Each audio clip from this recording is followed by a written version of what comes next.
1917 sa pridal československým légiám v Rusku. V roku 1933 sa ako prvý Slovák stal brigádnym generálom. Keď malo Slovensko v roku 1939 bojovať po boku Nemecka s Poliakmi, rázne to odmietol a hľadal cestu ako emigrovať. Dostal sa do Paríža, kde pomáhal chystať povstanie. Bol vymenovaný československým vládnym tajomníkom a vedúcim štátnej rady. Po vypuknutí povstania riskantne priletel lietadlom do Banskej Bystrice napriek zdravotným problémom. Stal sa veliteľom prvej československej armády na Slovensku. Koncom októbra 1944 zvolal poradu, po ktorej sa armáda stiahla do hôr a pokračovala partizánskym spôsobom boja. Keď skončilo Slovenské národné povstanie, mohol kvôli zdravotným problémom a veku odletieť. Dal však prednosť politikom, ženám a deťom.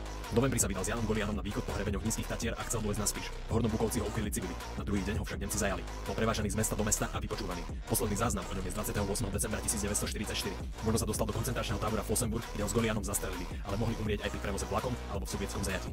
Keď si hrdinom, ktorý obetoval svoj život pre národ, nie si len tak hocikto. Volajú ťa generál Rudolf Viest. Pokiaľ chceš spoznať podobné príbehy hrdinov Slovenského národného povstania a vžiť sa do ich role, tak si kúp stolovú SMP Poezia taktika na www.komorno.com, link v popise. Neváhaj, pretože počet kusov je limitovaný.